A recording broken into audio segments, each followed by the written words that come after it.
going on, everybody? Welcome to the RBS Cinema Podcast. I know Kung Fu. Show me. This is Sparta! I'm thinking I'm back. Why so serious? Avengers! Assemble. I'm Batman. You better lawyer up, asshole. Because I'm not coming back for 30%. I'm coming back for everything. I'll be back. You shall not pass! RBS. Lovely. What is going on, everybody? Welcome to RBS Cinema. This week, we decided to talk about Black Dynamite.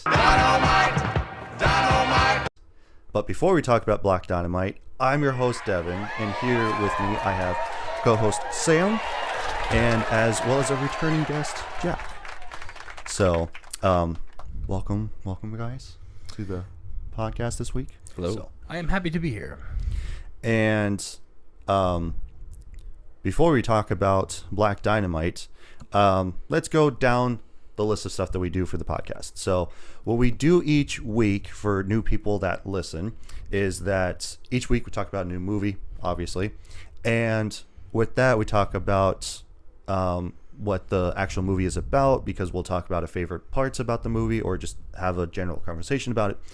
And then we will go down the list of who directed it, starred it, wrote it, all that boring stuff, and then talk about the movie specific. And then by the end of it, we will give our consensus on this being a rent, buy, or skip, being the reason why this is called RBS. And then we will also talk about taglines, and we will also talk about suggestive people by the end of it.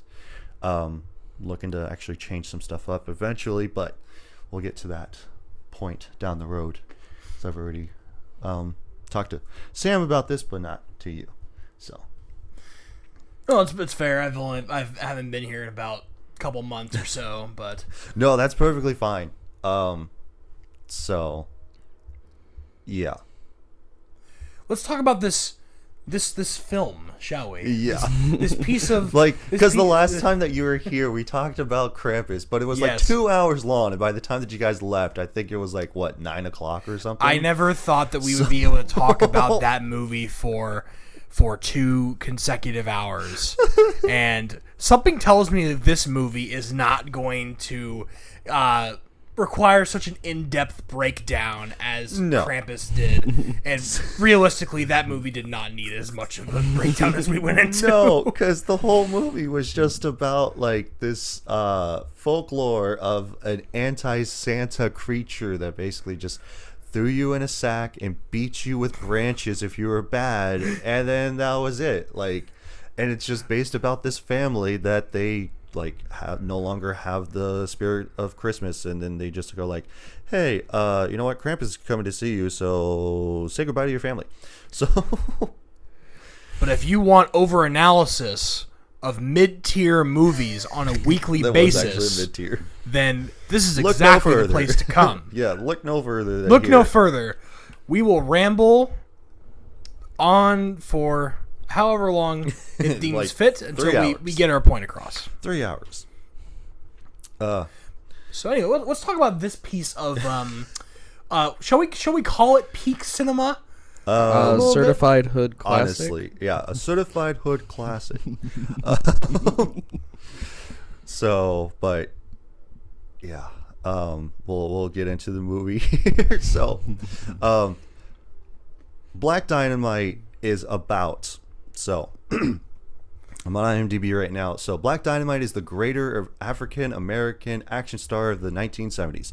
When his only brother is killed by the man, it's up to him to find justice. And that's just an oversimplified version of what this movie is about, honestly. Now, careful listeners may notice that he mentioned the phrase 1970s. It is not 1970s. It is actually a 2009 film, but it is in the style of like a 1970s old action film, black satire movie. So, like, it's hilarious. Yes, this movie is clearly a comedy, and it is a parody of those 1970s action films, to the point where this movie in its entirety is almost filmed in like this.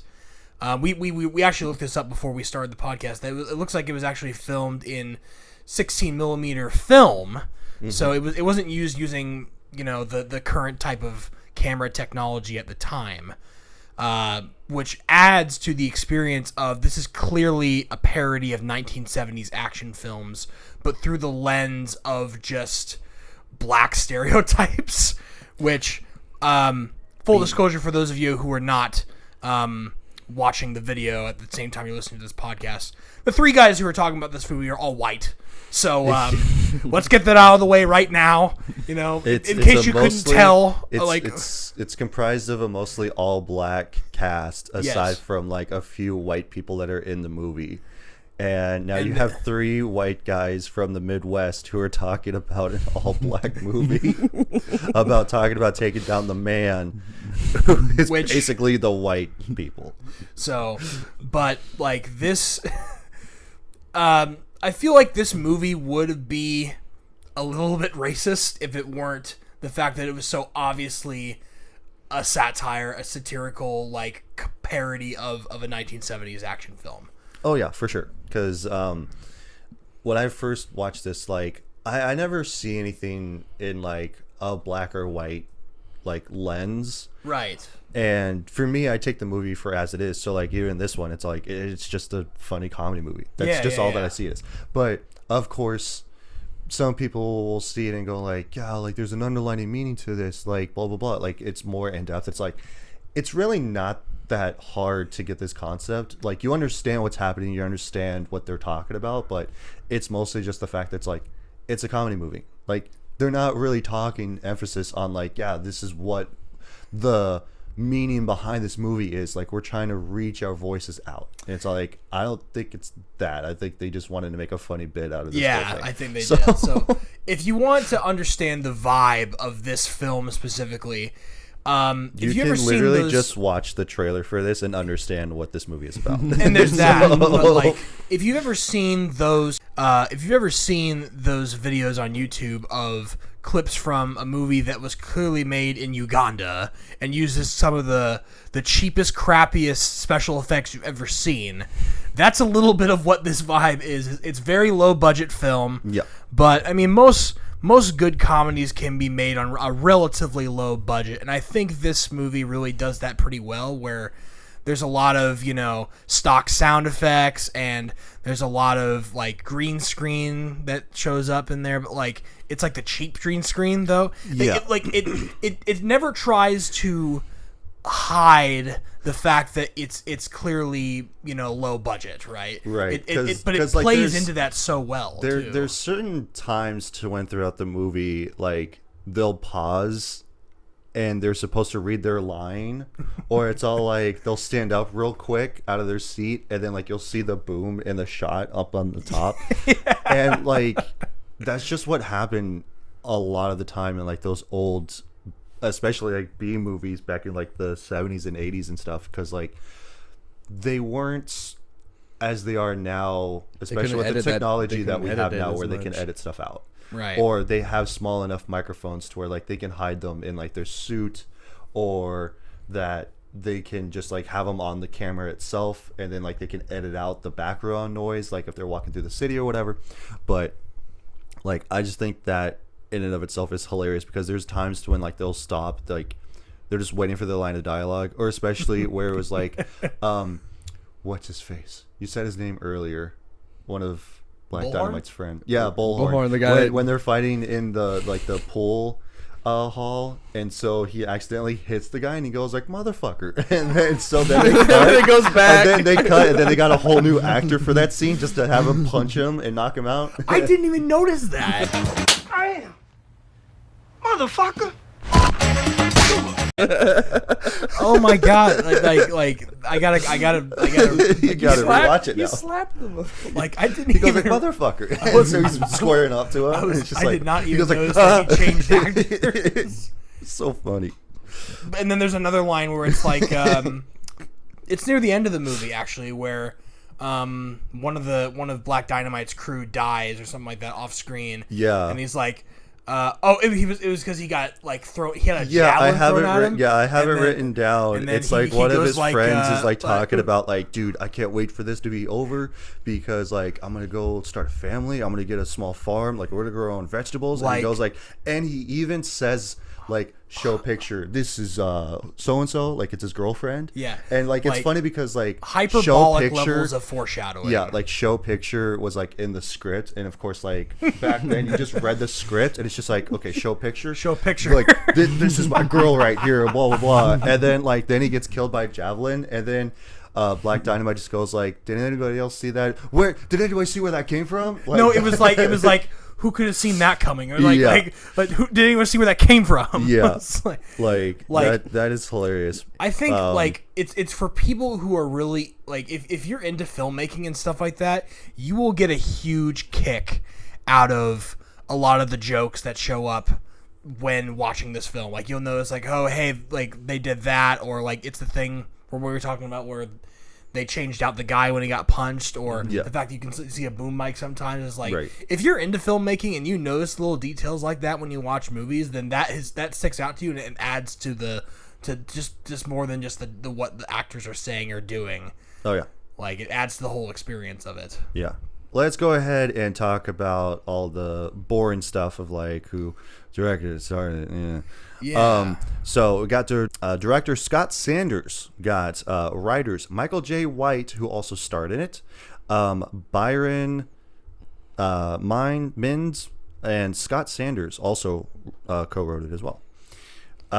You know, it's a and good sign when the lead actor who plays is Black also Diamond is a part also of it. part of the writing team. I do like when the main actor that is a part of the movie is also like a co-writer or producer, because it's like, you know, that they wanted to spend the time and money to actually do this and actually see this vision. The combination to of do like this. writer, actor, producer is what helps make to like elevate a piece of media like a show or a movie, because then you know the person who is on the cover and who's the face of the movie had a hand in crafting the whole thing, not just being cast to read lines off of the script and perform, Right. So And then we'll go through the cast real quick. Not everybody, just a few of the big people here. So we got Michael J. White, like I mentioned before, who's actually a really big martial artist action guy. So I've seen a few of his movies, and he does really good stuff. Bro, he did some legitimate kicks in this film. Yeah, right. yeah. Like, I saw the thought kicks that and I was like, that's him. That's not like, stunt double. No, like I've seen a lot of his movies where he did all of the action choreo for himself. And because like it was kind of like Wesley Snipes with Blade, where he did most of his own like martial arts skills, because he's trained on how to do martial arts and like karate and stuff like that. Most like people don't Taekwondo. understand how much power it takes to do overhead kicks. Oh, 100%. Like Spin and also around just the overhead fact kicks, that they have no idea. like just the fact that Michael J. White is also just an absolute unit of a human being. Like he's jacked. He's huge. He's 220, and he's all right. been that way throughout his whole career, as far as I'm aware. That's a solid So, Bruce Wayne like, 220. Yeah, I'm like, that guy is huge. Like, that is below bodybuilder type, like mass. And I'm like, geez. And then we got Arsenio Hall, who's Tasty Freeze, who's one of the pimps. Not a lot of like big name actors in this movie, but there are like a few people who are like, oh man, like I know that guy. Tommy Davidson, who plays as Cream Corn. Now I have seen him in a few movies as well.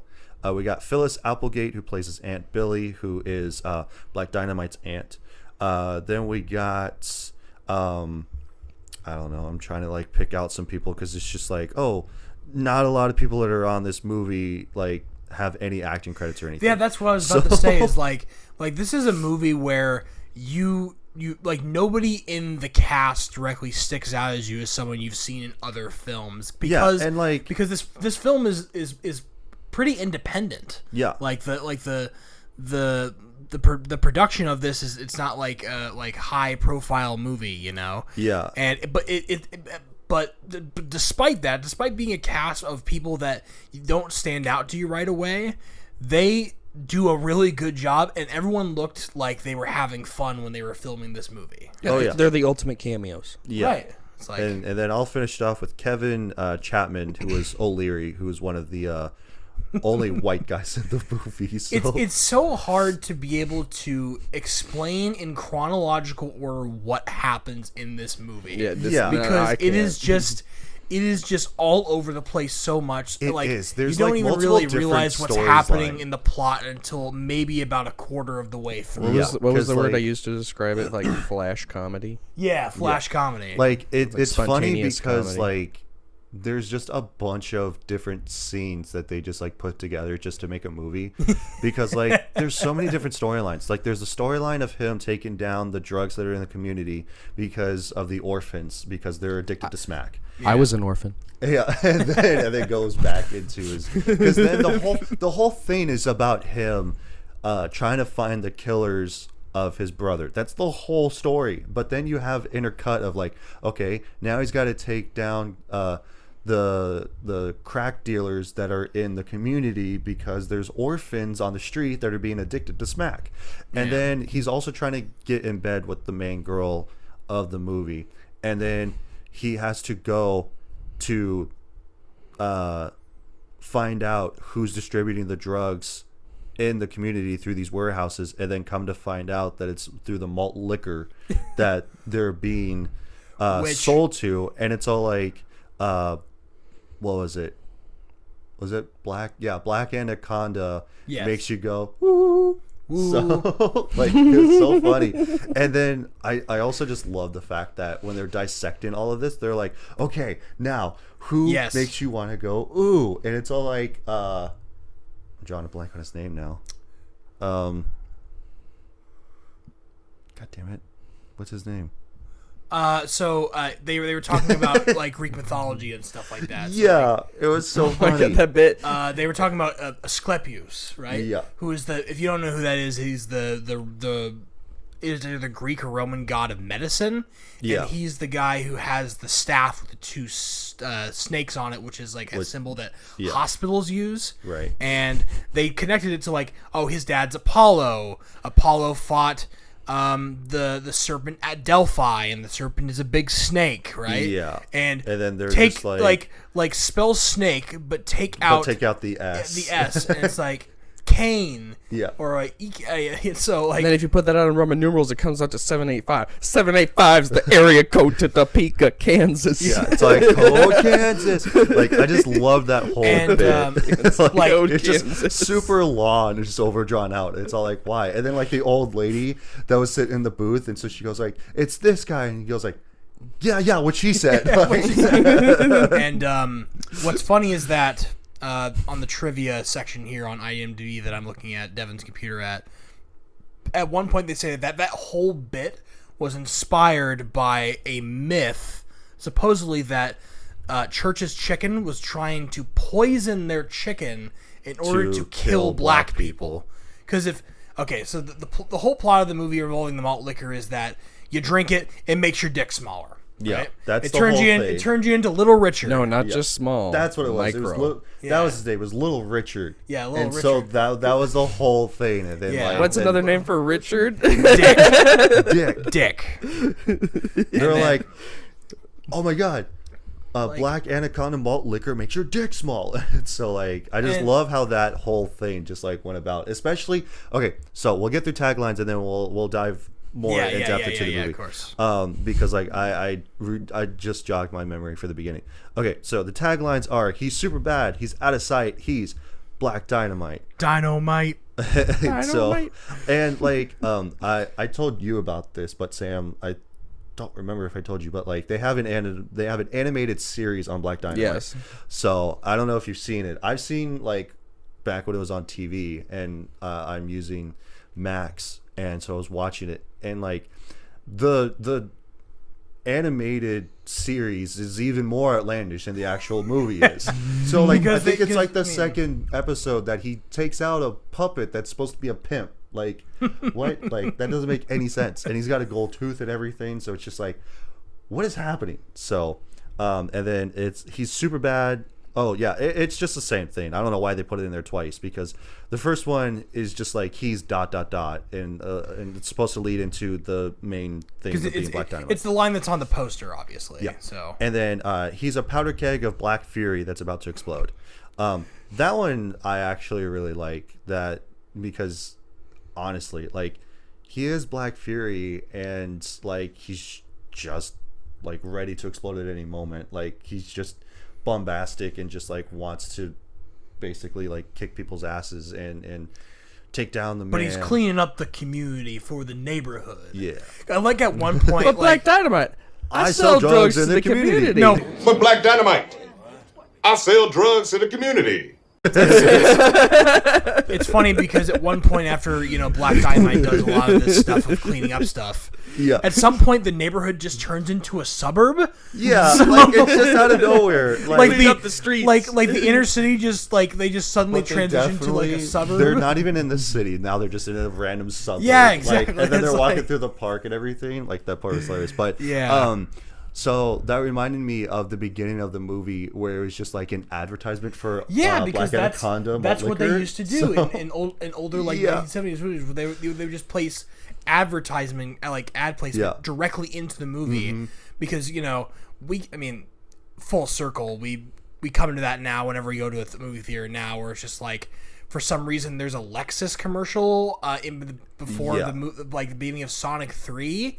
And it's like, if you're going to Sonic 3, first of all, you don't have enough money to buy a Lexus, all right? No. You're a dad taking your kid to go watch a Sonic movie because you like Sonic, or you're a Sonic fan going to watch it yourself, all right? You don't have enough money to buy a Lexus. So whoever thought that was a good idea to put that commercial in front of the Sonic 3, it's just like, it baffles me. Like, who goes out and buys a Lexus because they went to go see a commercial in the theater? Yeah, right? well, it's kind of like having more adult themed commercials in like kids cartoons like Nickelodeon or Cartoon Network, where it's just like, oh yeah, like go and buy the new 2025 Rolls Royce for like 25,000 down or whatever, and it's all like, I'm 10. For me, I don't even know how to drive. It's the Gerber Life Savings Program. Yeah, or right? or it's Where like the what is it, like the old ads of, oh, you can call this number and you can get these magazines, right? Like the Zoo magazines. books, yeah, the Zoo books, and where then like the picture of it is like the camel, lots and lots of stuff. trains of cars. Yeah, Like, and it's all like I love lots and lots of trains and I'm cars. 6 years old. I barely know what a telephone is. Yeah. So, It's like, I just know that's the thing that mom likes to talk to daddy on the phone with. So anyway, side tangent. I just but that was a really really interesting touch, because I was a bit confused by wait. am I watching the right movie part, right here? is this part of the movie, or is this like? It's like, is this just an ad that I got for this movie, or because not to go further in depth into what I think about this movie, but like I bought it so that way I could have it. And then I know that's how you watched it. How did you watch it, Jack? I rented it. Oh, So okay. I bought Cool. I rented it on YouTube because Okay, cool. I was like I'm not like saying that to be like, did you guys like illegally watch it? Like I'm not saying it for that, but I'm just like, I often get curious about like, how did you guys watch it? Because obviously you can sign into my account on Vudu and like watch my stuff, and that's fine. Thank you. So, But and, as you know, and I believe in that sharing is caring. So, share your Netflix password. No, I'm just kidding. share your But they- Netflix give it to password me. until You can't do you that run out of anymore. devices. I don't Well, even think it well, would you matter. can't do it anymore. Isn't it so because sucks. it's region locked and everything, right? Yeah, because Where your IP is or well, whatever? actually, I'll tell you what. But that's dear- why you get a VPN. So. I'll tell This you, episode is sponsored by. No, just kidding. I wish. Remember, Jack, we're not making this 2 hours long. You're right. But yeah, so we'll actually talk about the movie here as we have in the beginning, because going on for about like getting close to half an hour, I'd say. That's not too bad. So yeah, just because that editing coming up on half an hour. So, but anyhow, Let's fucking go! Let's fucking go. I loved in the beginning where his brother gets killed by the mob or whoever, and then like the cops show up, and then so they unveil who the person is, and the captain goes like, "Oh my god, I know who this is. This is Black Dynamite's brother. Like, he's gonna turn this whole community upside down." And like just the fact that they also clipped in like cars being flipped over, people causing riots, stuff being on fire, like, and I'm just like, and that's not even a part of the movie. And keep in mind, this is all stock footage, by the way, some of right? this stuff is stock footage, like them rolling cars off the side of mountains or and stuff like that. Like it's so funny. Which we'll get to one of those parts where he takes down like the big, huge like crime lord that he takes out. But and then I also wrote down, and then cuts to him having sex with 3 women, one being black, white, and Asian. And I'm like, okay, there's your diversity right there. So Dynamite. That was the scene where I was like, okay, so it's this type of R-rated movie. Okay. Yeah, and I'm like, got it. Tits within the first 10 minutes. Like, I'm on board. Just straight up full nudity. Yeah, like not bush or ass, but tits. Rest, but like not something that you want to open up during your lunch break at work. Is what I'm trying to say. Yeah, because like you can definitely watch it with your headphones on, and that's fine. But with the tits that are in this movie, I think there's only like a few times that you actually see tits throughout this movie, and it's hilarious. Yeah. But I just love the fact that they open up the movie with the malt liquor ad, and then with his brother dying, and then the police captain going like, "Do you know whose brother this is? This is Black Dynamite's brother. He'll tear apart this ghetto trying to look for the killer."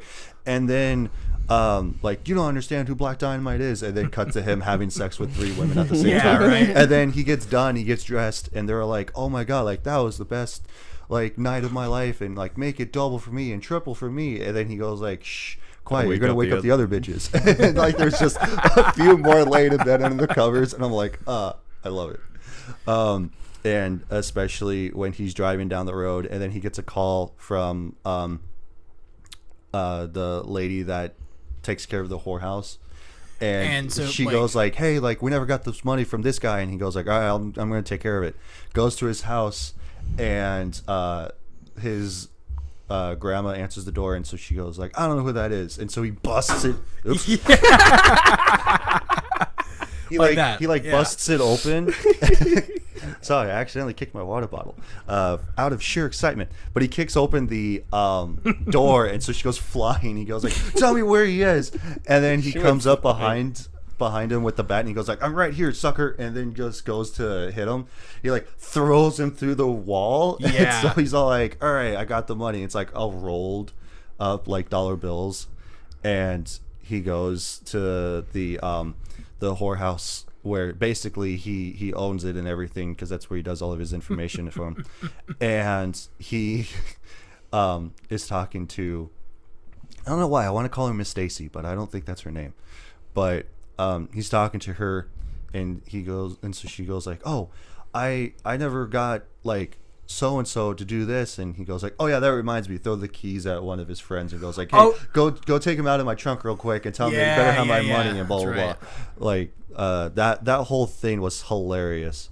And then going a little bit further was him doing his kung fu with the his quote unquote friends. Yeah. Where he's just like in his house, and now he has this red bandana, shirtless, with like pants on, like karate pants. And he's just like doing kung fu, and then he runs over to the pile of bricks that are standing up, and he goes to like chop them down, and then he goes like, "Who the hell is ringing my phone?" And then so he goes like, "I told you to never call me while I'm doing my kung fu." And then it's his aunt telling him like, "Oh, your brother died," and he goes like, "Wait, what?"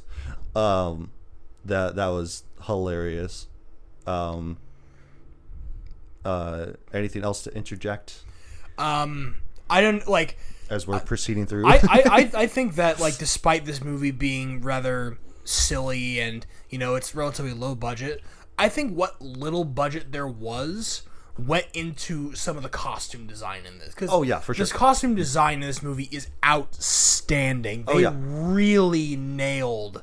Like it's like a bell-bottom like pants and like ascots and especially with Black Dynamite's outfits. Black that Dynamite he has. is he's got this big afro and he's got this caterpillar mustache. The bedazzled denim later. Yeah. I'm just like, dude, like I loved his outfits in this movie. It is and so I'm like, unabashedly that'd be awesome. 1970s Stonewashed denim, black, yeah. and it's like they really did their research onto making it look authentic. Yeah, Which- and the fact that it's just like a B movie, because like I don't even know if this really was released in theaters or not, but like I remember watching this at some point when I was a kid or something, and I was just like, dude, like this movie is hilarious, it's great. And then I watched it only like a couple years ago on one of my breaks for work, because like I was a delivery driver years ago, and there'd be times to when I would have a lull in customers, so I'm like, all right, you know what, I'll sit here and for like an hour and a half and like watch a movie because I don't have anything better to do. And self-report, and I would sit there and just like watch this. I was like, you know what, I want to watch Black Dynamite. So that I watched it. I was just like, I freaking forgot how great and hilarious this movie is. So, and then just like the other day, because I talked to Sam about doing Nosferatu this week. And then I was listening to a podcast, and then they talked about Black Dynamite. I'm like, no, what, scrap it. We're talking about Black Dynamite because I want to watch that even more now. So, and the fact that you guys never saw it before this, and I'm like, oh my god, I got giddy with excitement. I'm like, dude, I cannot wait to see what you guys feel about this movie. It's just like, to me, it's like a more modern version of Shaft. oh, 100%. Like this is a revamped Shaft. Yeah, Like, or like a lower budget Shaft, because like I never really watched Shaft. I should, because then they also remade it a few years ago, and of course like they got I would imagine the original cast for the original movie and stuff. So because like that the remake / sequel, whatever you want to call it, had Samuel L. Jackson. His son is wanting to not do what he does, and then wants to go to school, but then he ends up getting into his life, I guess, or something. I don't know. I never really watched it, like I said. I've only known it from the trailer. Great synopsis. So, yeah. But proceeding on was, like, later on, they go to... Yeah, because I think after that, he goes to interrogate Sweet Corn. And he's at the hairstylist shop and getting his perm and stuff.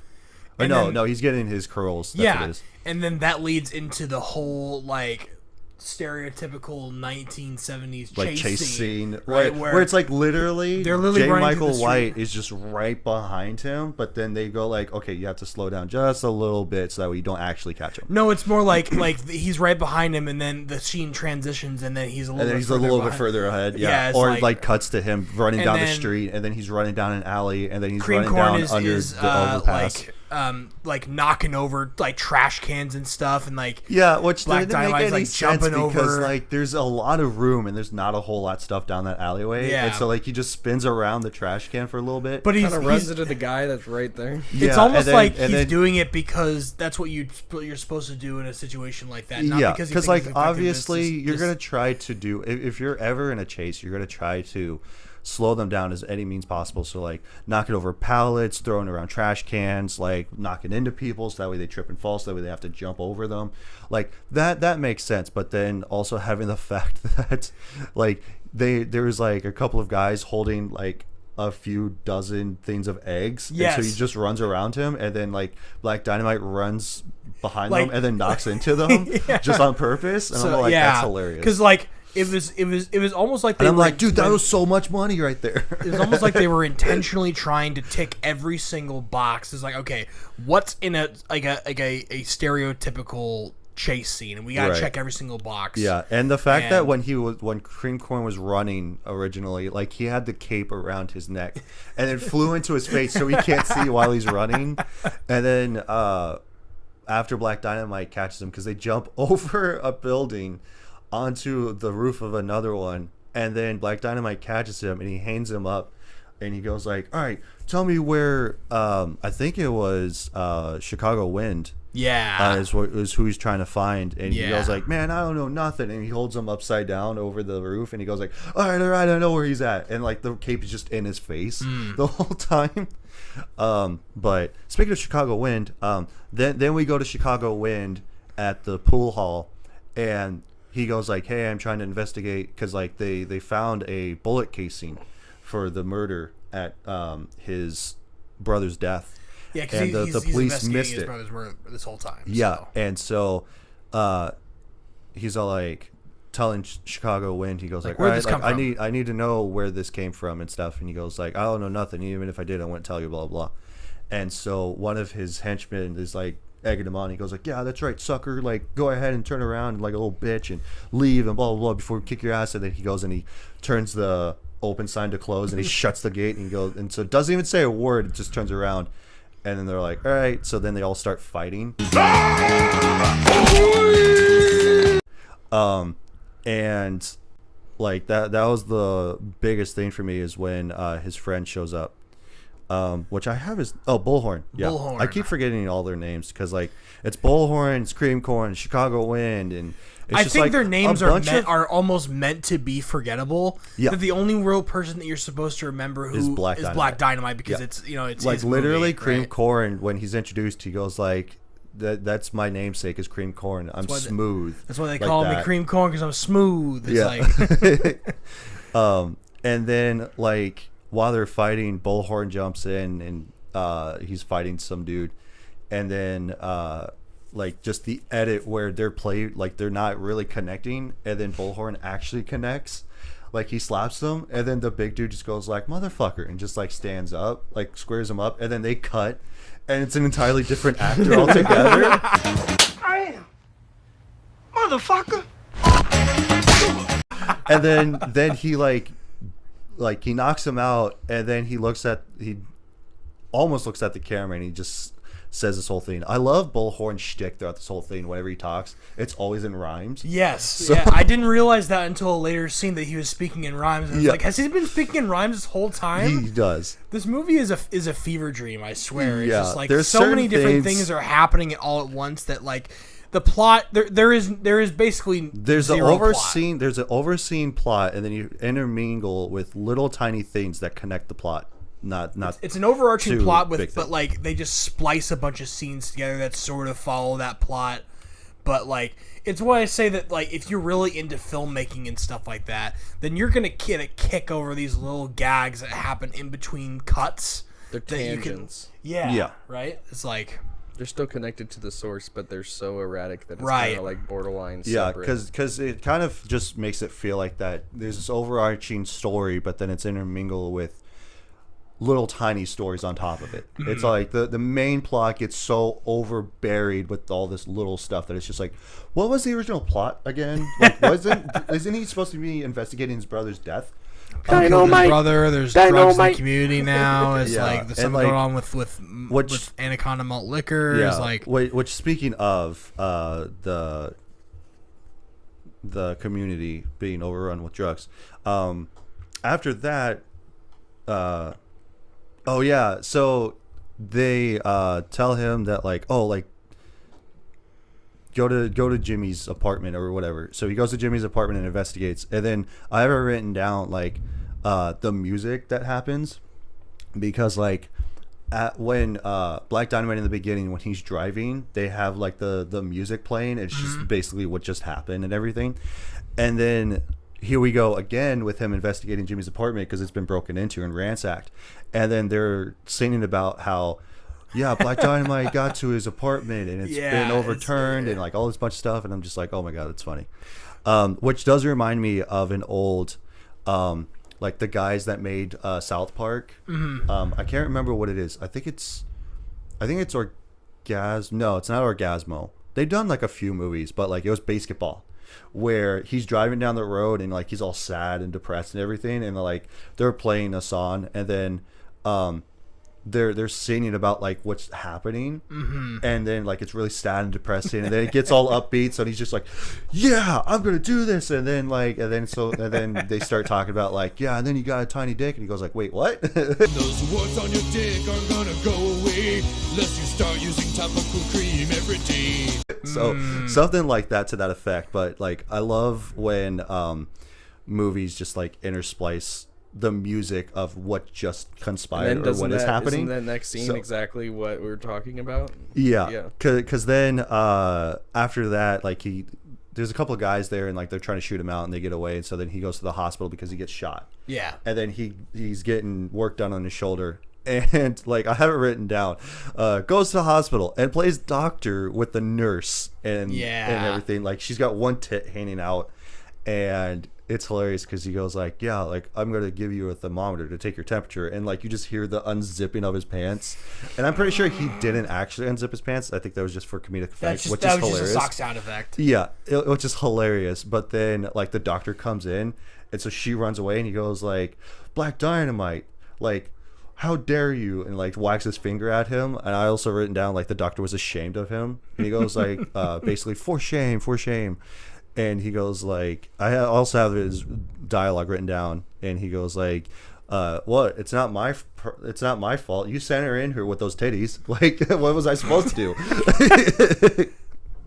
Like just the fact that he's rizzing up everybody like that he meets, especially the girl that he's walking out, and he's all concerned with her because she runs in with the child, and he goes like, "Oh, is that your boy?" And so she goes like, "No." He goes like, "Is that your cousin, your brother? Like, who is that?" And so she goes like, "It's no concern of yours, but no, it's not, no relation." And so he's not trying to rizz her up. He's just like asking her questions of like what happened, and because he's concerned. And she goes like, "Oh no," like basically talking about how she takes care of an orphanage and that there's kids that are addicted to smack and everything. And then he goes like, "Well, you know what? I'm here to help, and if you don't want my help, that's cool. I could care less, but I'm just offering you help." And so she goes like, "All right, you know what? I will take your help." And then just go into the room with all the kids. Yeah, and so she goes like, "Yeah, like this used to be a thriving community and all this bunch of stuff, and like the kids weren't addicted to smack." And like the kid that comes up to him he goes like, "Hey, you got any smack, mister? Like I can get you some money if I get some bitches on the corner or whatever." And he goes like, so he just gets down and he starts shaking him. He goes like, "I don't care if I have to shake the addiction out of you, I will do that." And so she goes like, "Stop, Black Dynamite, we already tried to do that, it doesn't work." And I'm just like, "Wait, you try to shake the addiction out of these children? Like what the hell?" I gotta clean up the streets. Yeah. And the fact that like when they're walking and talking about like the orphanage and everything, he goes like, "I used to be an orphan." And he like looks up, and so she like looks around and goes like, "What is he looking at?" And just like looks back, and then it's just a flashback of him being in school and these kids picking on him of going like, "Ha, you have no parents, blah blah blah," and like start picking on him. And then he gets pissed off and throws him through a window. And then of course has this whole Black Dynamite theme song. Dynamite. And but yeah, I have it written down like, "Not the orphans. I used to be an orphan," and she looks over, and then the orphans are addicted to smack. Yeah. And especially when he goes to leave, I have it written down where he goes like, "It may be bigger than you, and it may be bigger than me, but it's not bigger than you and me." And so she's like, "What?" Like the confused look on her face.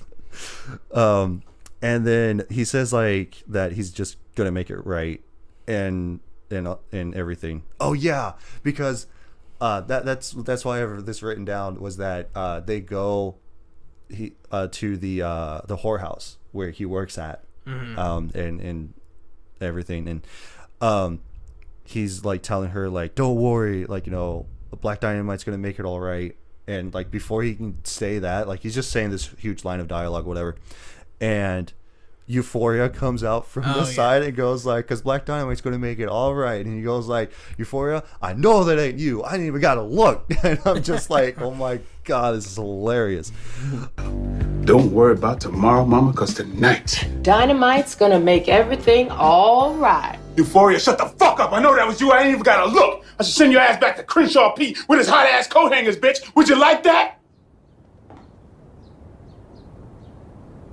I just thought that was hilarious because he just explodes on her and just goes like, "Don't make me have you go back to doing coat hangers again," and blah blah blah. And so she runs away crying, and he goes like, and so he pulls his composure back. Like they're both just staring at him, go like 8 seconds of silence. Yeah. I thought it was hilarious. He just goes like, "Before I know that ain't you, I ain't even got to look." Like the hell. But then we get to like the big huge thing that we've been referencing throughout this whole thing of like the pimps are having a meeting, and then like about doing drugs or selling drugs or whatever, or doing their pimp thing. I don't know. That thing's just gonna keep falling, so I don't care. But and Black Dynamite comes in and he goes like, "All right, that's it. I'm declaring war on whoever sold drugs in the community." And then one of the pimps just goes and looks at him and goes like, "But Black Dynamite, I sold drugs in the community." But Black Dynamite, I sell drugs in the community. And he goes like, "Be that as it may, if I catch you, your ass is mine."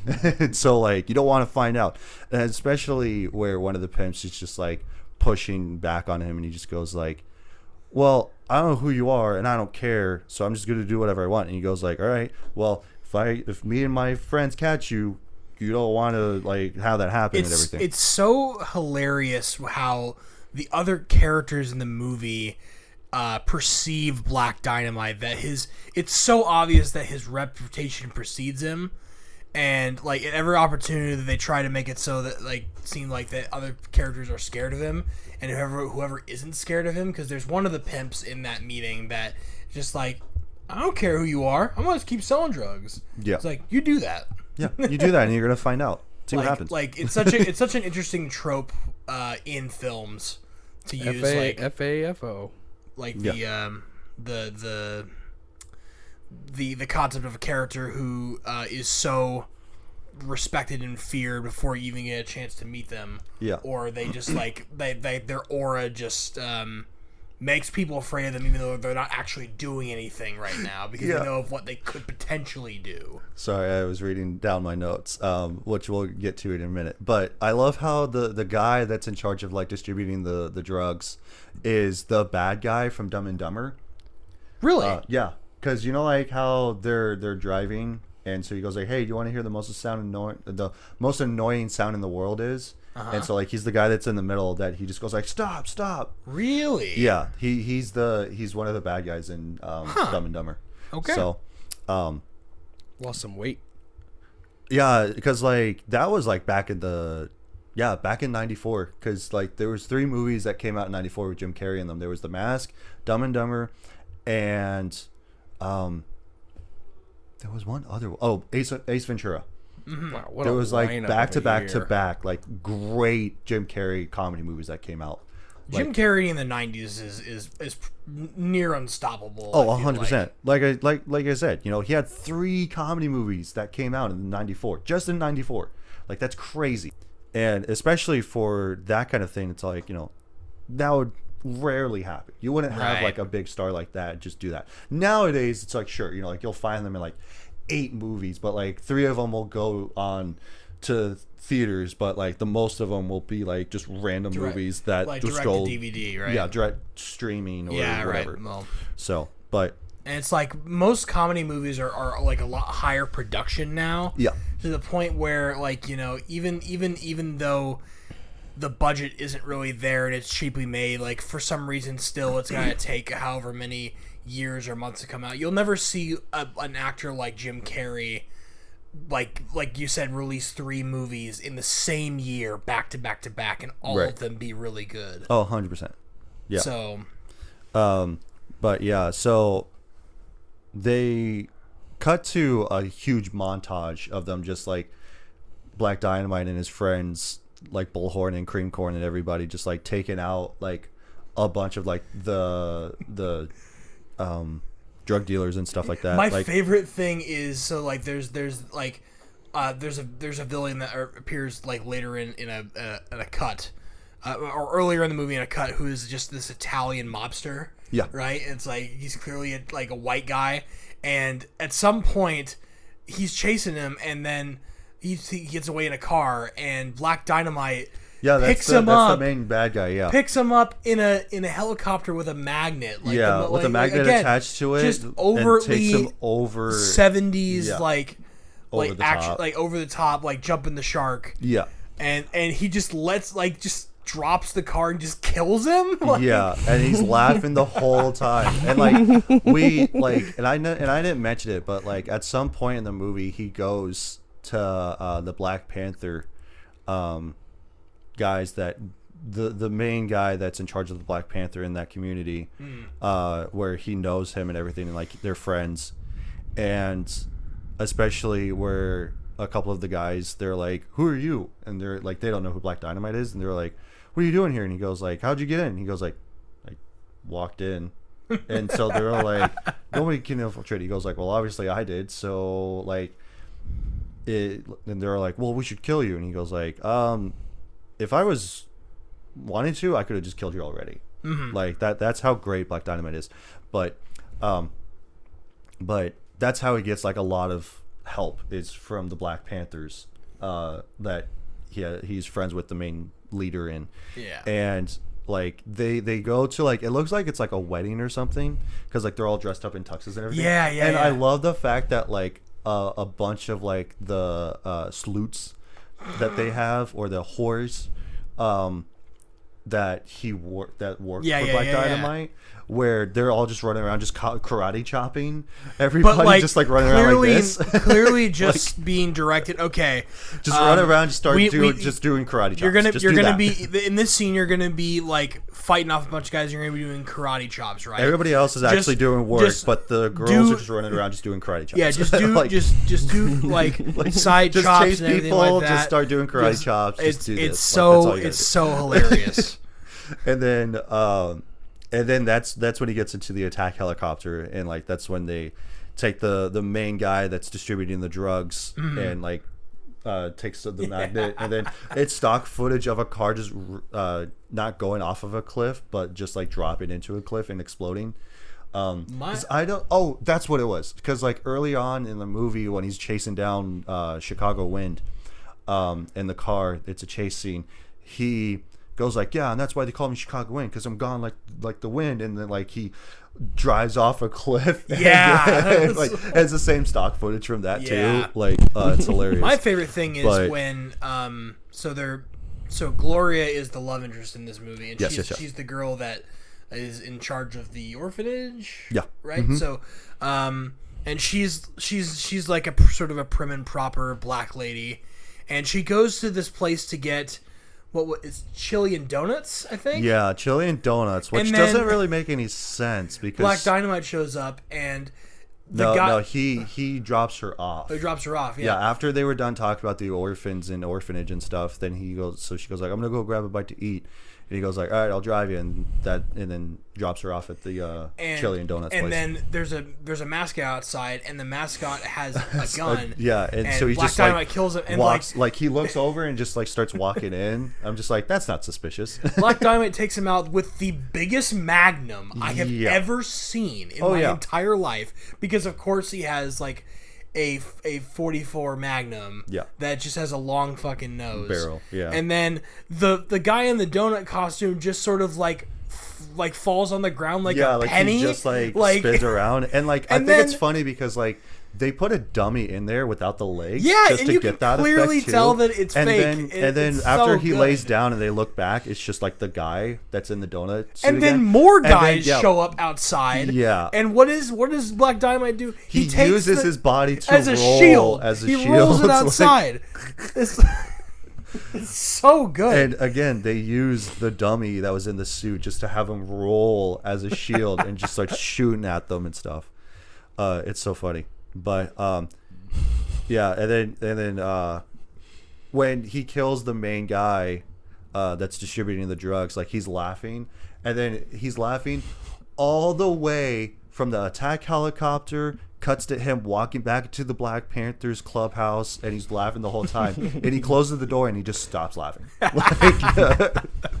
Like he's just laughing, and then he just stops. It's like the little details that like some stuff is not like obviously funny in this movie. Yeah. But it's like when you look a little bit closer, like, oh, that's actually hilarious that he's doing that. Like, and then after that, they're like, well, we cleaned up the community, and then like they're walking through the suburb, like you mentioned before, and then there's these two little girls that are playing jump rope, and so she goes like, oh, I'm gonna see if I still got it, and like goes to jump in, and so like they stop with the jump rope, and so she goes like, oh, like she took a step back, and then like she goes like, oh, what are your girls' names, and like they say their names, and so they're like, awesome, and then they're I'm Gloria, like, and this is Black Dynamite. yeah, and it's so like, my daddy's name was Black Dynamite. my mom Mine says too.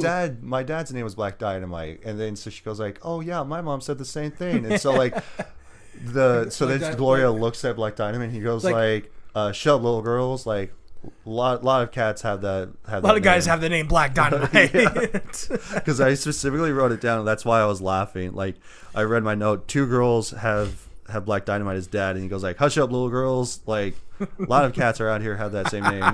Like and then cut to them, like it's just music playing, and like they're walking through the park, and they're walking side by side, and him throwing the bread at the ducks. Like, he literally overhand throws and just goes like, wham! You just hear the duck go off, going like, quack, quack, quack. And so she looks at him, and he goes like, all right. So he starts underhanding, tossing him the breadcrumbs. And then they're walking actually in the field. And so she bumps into him. And so she starts running ahead. And so he goes like, what? He's just standing there. He goes like, what the hell are you doing? And so she's all like, it's very obvious that she wants him to chase him around. Chase her around, yeah. He's just like having just none like, of it. What? And then it's hilarious because she's just like diving back and forth like side by side. And so then she's like, what are you doing? Like doing that. Like, oh, it's so funny. Like trying to fake her out. And so then cuts to them later at night going like, oh, I had such a lovely day and lovely night, blah blah blah. And then they have sex, but then but then cutting to like them taking down like the warehouses, and then because like there's still drugs being distributed, but they're trying to get ahead of it, so they break into somebody's office, and they found like the manifest of all the distribution stuff. So they go like, okay, we know where it's at, we just don't know when it's going to happen. Or no, they know when it's going to happen, but they don't know where it's at. So then they go to a warehouse, and they have the warehouse guys get shot up and everything, and then they find the malt liquor in the crates. And this is our second introduction of third introduction to the malt liquor, because first one is in the beginning, second one is the billboard that they see, and then the third time is when they're actually doing this. And I'm like, they're like, malt liquor, like, where are the drugs? I'm like, it's in the malt liquor. Like the drug is the malt liquor. And then they so what, like the huge guy that's in there, and he goes like, dude, he starts drinking, and he goes like, man, this stuff's amazing. Takes a 6-pack as well as like a 40. And he goes like, man, you guys should have had some of this, like this shit's awesome. He goes home, and then they all meet up in the diner. And so Sweet Corn goes like, dude, like, what do we got to do to get some service around here, blah blah. And so like the waitress comes over, and she goes like, all right, like, what can I get you? And so he goes off on this huge thing order, about like getting different types of pork, of going like, I want 2 sausage links, I want a hot dog cut in half, fry it, I want bologna, let it sear up, and then cut the corners, and then lay it down flat. And so he's just like talking about all of this pork that you can have for breakfast, and I was starting to get hungry about it. And I'm just like, damn, dude, like I remember doing that shit. And then she goes like, well, we ain't got none of that, we got waffles and we got chicken from last night, so you can do that. And he goes like, chicken and waffles. And then like the guy that owned the chili donut place, because his store got destroyed, basically. Black Dynamite So he's like, apologizes. He goes like, I'm sorry about that. And he goes like, it's all right, like this place wasn't happening anyway. Chili and donuts wasn't really gonna work out anyway. And then he hears chicken and waffles. That's it. That's it. And he runs out of the restaurant. I'm all like, so that's Which where you got the idea for more... chicken and waffles. And then they start talking about like, all right, so malt liquor makes you go ooh, and everything like that. And so like then they start dissecting this whole thing about like how the malt liquor makes your dick small. Yeah. And then they go to the big guy's house, and then they find out that his dick is just hanging out. I'm like, why would his dick be out? And like he's just like cuts to his dick being super small. I love how the fact that they're all talking about it, like he offers Bullhorn was like taking out his gun. And he goes, "Do you want to live?" And he goes like, and he just goes like, "No, do you want to go on?" Like we gotta kill him. We gotta kill this guy. And it's just like we gotta put him out you can't be a black The man and have a music's just small building dick. up so Yeah, much. and like just the fact that they kept scene. zooming in on their faces, and then it cuts to And it's his just, like, zoom in, and just then cuts to dead his dick being quiet, zoomed and then in. he just straight up shoots him, and he Yeah. just falls down. It's just like, dude. It's just like, it's hilarious. It was hilarious. It's like the guy got shot because he got a Yeah, and it's just like no other reason. Like I would assume like he drank the whole thing that he grabbed too, like the 6-pack and the 40. Yeah. He got a heavy dose. Yeah. Yeah, and it's just like holy crap, because of course you can't be a black man with a small dick. So, but I just think that was hilarious. But And then that leads into the final scene of the movie, right? yeah, where they're tracking down like the big shipment that's going on, like Because where this the main all goes, distribution this is goes going up through. straight to the top. Yeah, and so then they start investigating, and they find out that it's in one giant warehouse, and then they go there, and no, they go to the jungle because they know where it's at now. Yeah. they go across to a jungle scene Because and, of course there has to be a then- jungle scene. Yeah, and then Right. like one of the guys, Black Dynamite, starts going like, "Okay, we're gonna go through this. We're gonna go quiet." And then like one of the guys just stands up. He just starts blasting a truck with a freaking grenade launcher, and he goes like, "All right, let's split up." Yeah. And so then they meet at the warehouse, and the same guy, like we talked about this a little bit ago. We were talking about how like he's walking, like they're walking through, and he goes like, "Man, I can't wait to get out of this. Like, show a picture. Here's my girl. Yeah, we're gonna buy a farm. Like, we're gonna have kids. Like, we're gonna grow on vegetables." And all of a sudden, he gets harpooned by a spear, and then Black Dynamite goes like, "Did anybody see that coming? I mean, who saw where that came from?" Like, and then turns out that it was actually like his old master that taught him kung fu. That was the one pulling the strings on the malt liquor and stuff, and then later on, like they're getting picked off one after another, and like Cream Corn lives because like they throw a throwing star at just his hand, and but they finally come face to face with the main guy, The man. Dr. Wu. Yeah, Dr. Wu. Dr. Wu. Oh yeah, Yeah. Dr. Wu. Which the guys who made the or helped manufacture the malt liquor are all Asians. Yeah, like they're the ones that put the drug in the malt liquor. More to racial make- stereotypes. Yeah, which is hilarious. But yeah, then they come face to face, and he goes like, "All right, like go get him," and Bullhorn gets his head chopped off. Yeah. And he goes like, "No, Bullhorn," and like he goes off this huge tangent, and it was hilarious because like Black Dynamite just cleans them up. Dr. Wu's on the run, and then one of his guys, like Dr. Wu's like in his lab, and he's like looking through documents and stuff, and one of his guys is just like right behind him, and he just goes like, "Dude, like go keep an eye out for Black Dynamite." And he runs out of a doorway, and like this is just a huge hallway, and he looks around, and then he looks back, and of course like Black Dynamite's right there, and he goes like, "Yeah, I'm right here looking for me," and like he plucks out his eyes, and then he throws them in front of Dr. Wu, Rips out his eyes. yeah, and throws them on the table in front of Dr. Wu, and he goes like, "You told him to keep an eye out for me." It's like, how did you know this? Like, he's in the other room. How did you know about this? And He's just black Superman. Dr. Wu, at you've this done point. fucked up now. right, and then it's hilarious because then they're about to like their whole fight scene was hilarious, but then they start to actually fight, and then all of a sudden you see the scythe come out of the window and cut off Dr. Wu's hand, and he just goes like, "Haha, I threw that shit before I walked into the room," kicks him over. I threw before I walked in the room. That's like the biggest thing. I It's love, so good. There's the two lines of dialogue that I love the most out of this. It's all like, I'm declaring war on the community for drugs. And he goes like, but Black Dynamite, I sell drugs in the community. That's one of my favorite lines. And then the other one is like, haha, I threw that shit before I walked into the room. And just kicks him over. This shit was hilarious. And then he's interrogating Dr. Wu, and he goes like, yeah, like I'm just like the middleman. Like my orders have come from the top. And then him and Cream Corn, they get into the attack helicopter, and he goes like, where are we going? He goes like, to the one place where I know this goes, to the top, and they go to the White House. The White House.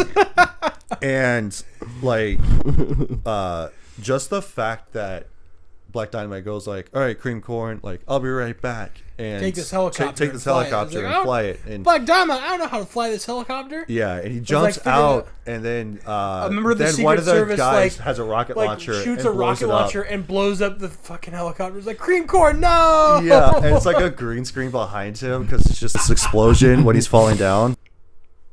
Yeah, but that helicopter scene was great. It was Yeah, good. like it was hilarious because then, yeah, because he's just falling. He goes like, "Cream Corn, no!" Yeah. Like literally throughout this whole movie, like at the end of the movie, his whole team just dies. Yeah. So, and then he's taking out the Secret Service man. He gets into the White House through a secret entrance, and he takes out a bunch of, like, he goes into a bathroom. He changes outfits because he's in like Black Ops, all black gear. And then he goes And into then a he- spangly like suit and stuff like Yeah, and it's hilarious because he just kicks the shit out of the Secret Service man, and he that. Breaks into the pushes Oval Office. pushes one of the guys through the door, and like I love how the doors just swing. Yeah. And then the president turns around, and it just turns out that it's Richard Nixon as the president.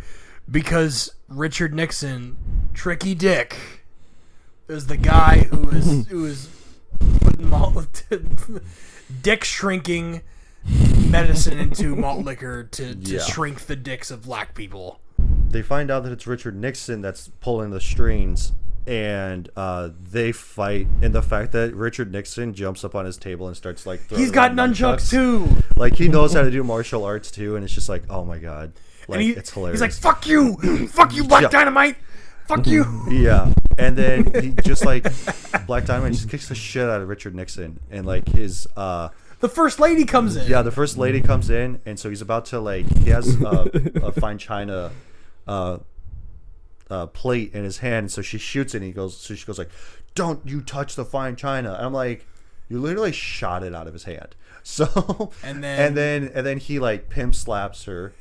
And into like cabinet the china full of fine cabinet, china. but it's funny too because like he slaps her and she doesn't go flying, and then so she just starts backing up into the china cabinet, and then it's just like hold still camera of her just like falling into the china cabinet, and just like her just boom, like, But hard, yeah. yeah, and like the whole china cabinet just falls apart. Oh my God, like, it's so hilarious. good.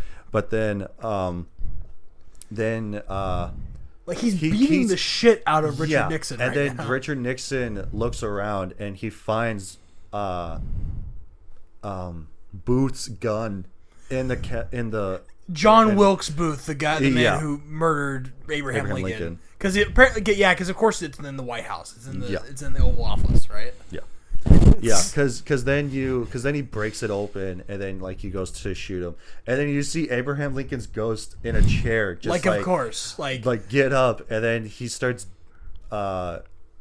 doing this huge like whatever like karate move or something, and then like he karate chops it out of his hand, and then you just see the ghost of him like go back into the chair and just go back into position.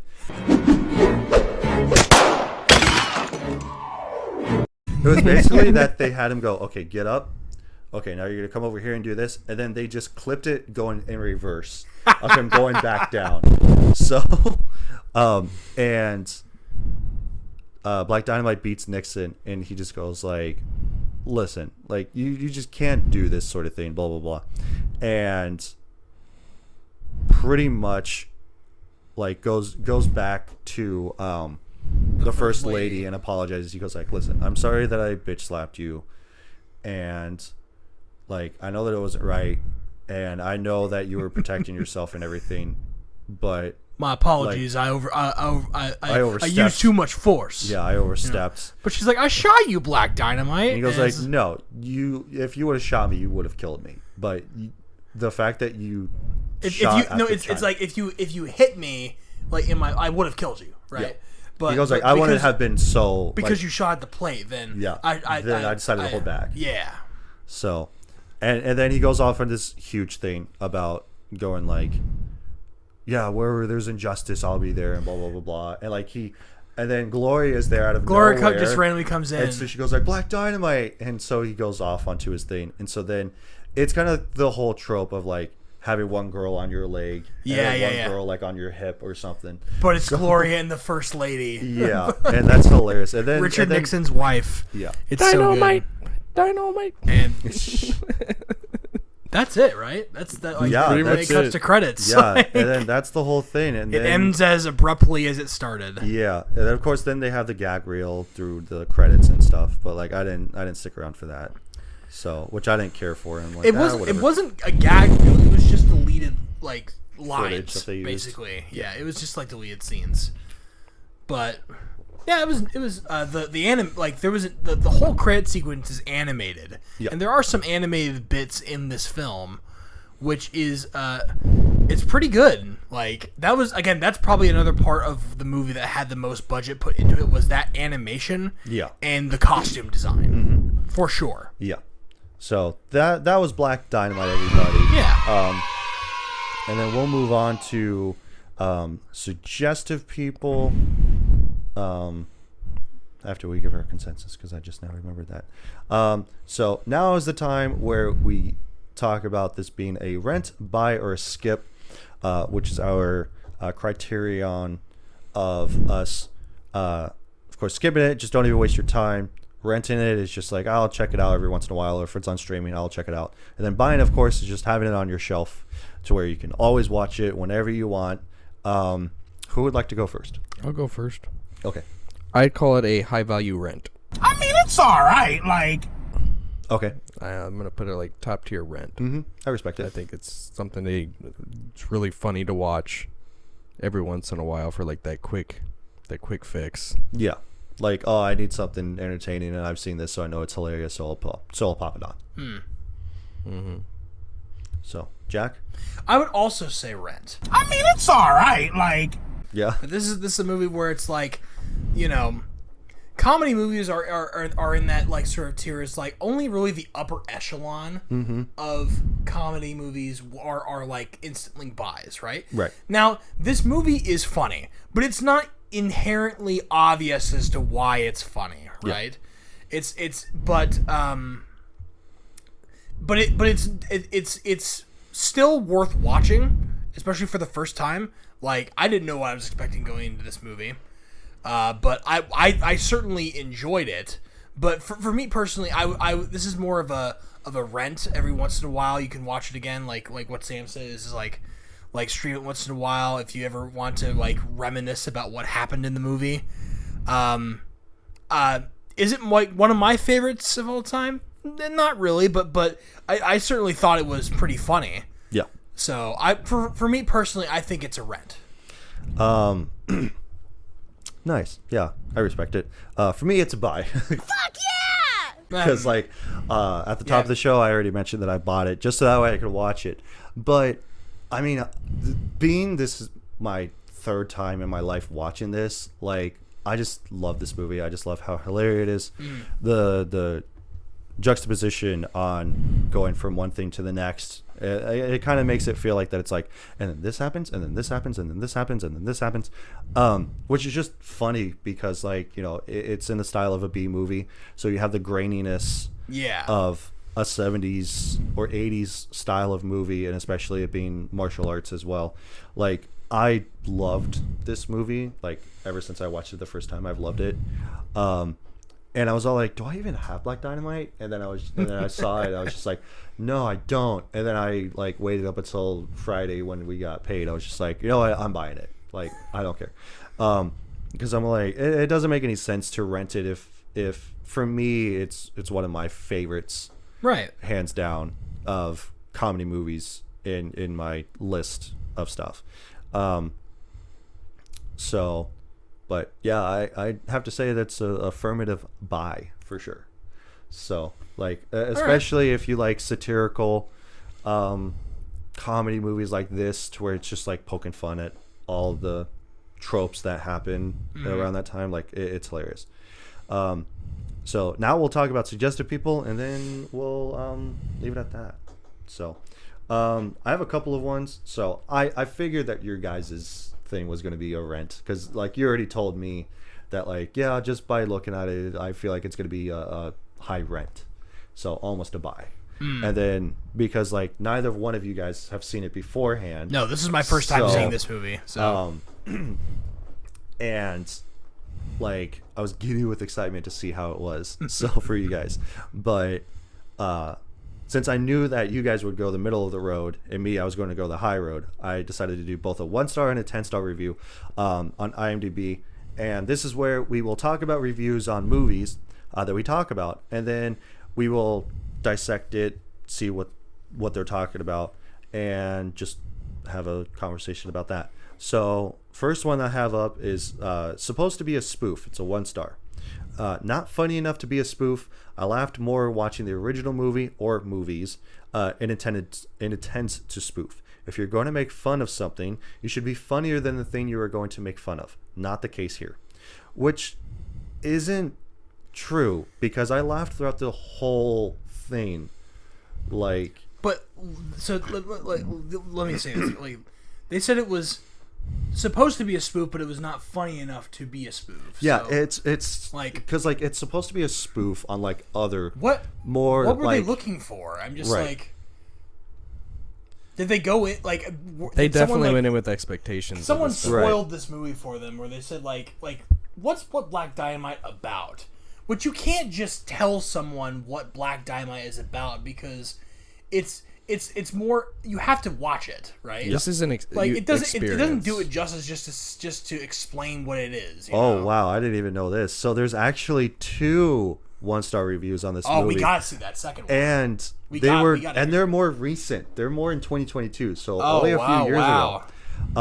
So the other one was like embarrassing and horrible. Wait, embarrassing and horrible? Yeah. Oh wait, for those of you who don't know, horrible is in all caps and with 2 exclamation points. 2 exclamation points. So that must mean that it's bad. After only the first 5 minutes, I literally wanted to jab out my eyes and cut off my ears. This atrocity is the worst movie ever. How did this pile of celluloid feces even get made? I think that person had a little bit of that Anaconda malt liquor. I feel like that's just somebody trying to like be hyperbolic on IMDb. Like, it doesn't even go into specifics about what they did or didn't like. It's no. Like, I think it's mostly like clickbait. Honestly. Yeah, some of these have to be like you don't write a 1-star review and just say that and then not be specific. I think I hate the thing where, because like, and I've talked about this before, where it's like it's time and setting. If you're in a bad mood and you're gonna watch a movie, especially like a comedy movie, you're not gonna find it funny. But, and I don't mean like you have to be in a good silly mood to like pop open a comedy and then start laughing your ass off. But if you're just like in a mellow mood and you put something on, and like especially this, where it's all like, dude, you know, like this movie was hilarious, and like you laughed the whole way through or whatever the fact is, then that's great. But I think what you're thinking of is like you can't be too cynical when going into a comedy movie, because like unless the movie's reputation precedes itself as it being like a cheesy sort of cheese fest, then you can be a little bit critical about it.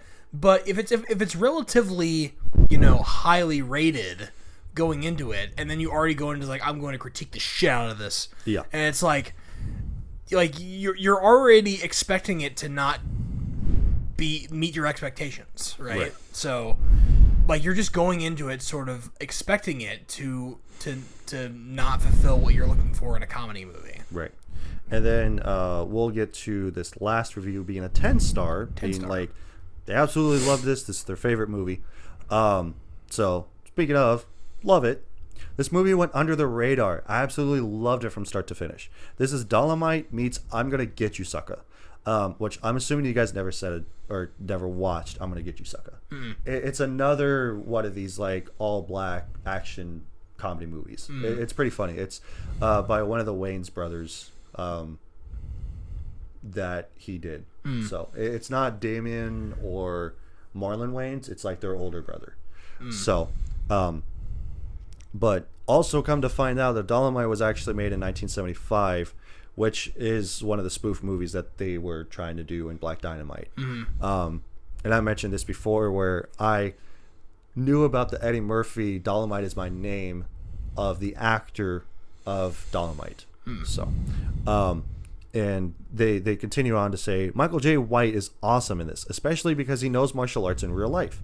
I think the cast was great and well picked. If you're unsure about watching this movie, I would absolutely say give it a shot. You'll probably be surprised. Which I would have to agree. I agree with that 100%.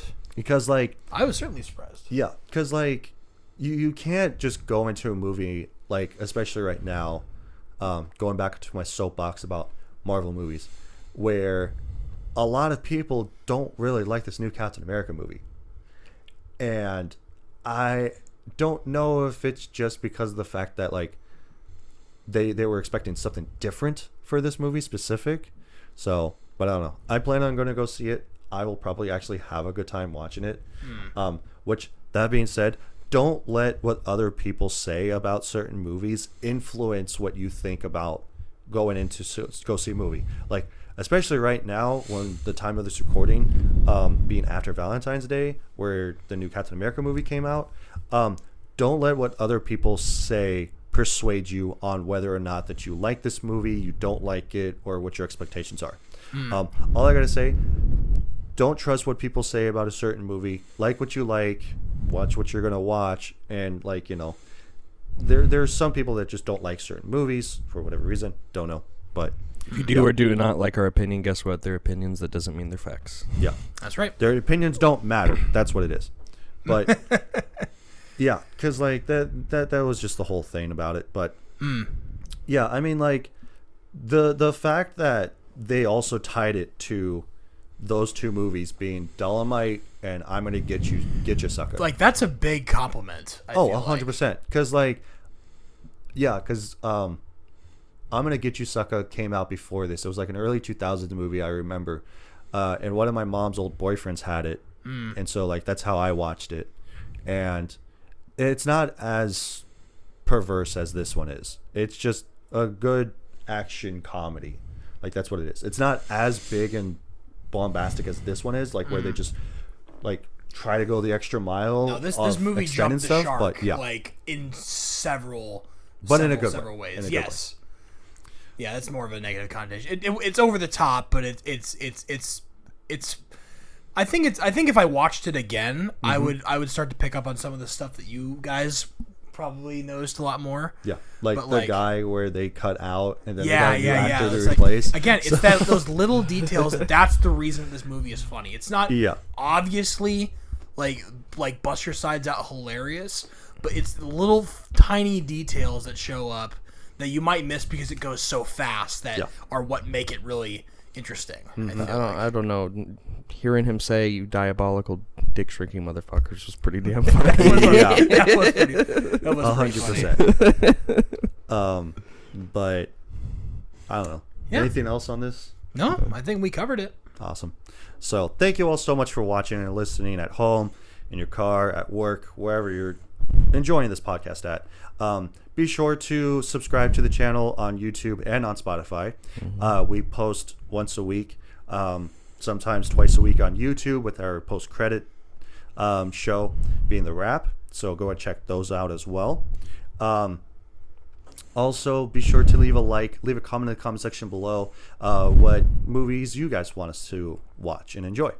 It could be a favorite movie. It could be a movie that you want us to talk about. Just anything. And be sure to share this around with other people as well. I want you to tell all your friends about me.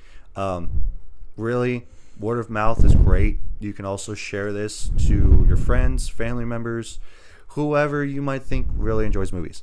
So, but yeah, and then we also have an Instagram and TikTok that I'll be posting clips on whenever I decide to go back to actually doing that. Because, like, as soon as I upload it, I'm like, okay, cool, delete. I don't need to deal with this anymore. But yeah, that's about it. So thank you all so much for watching. We'll see you guys next time. Peace. Stay cool. But Black Dynamite, I sell drugs to the community.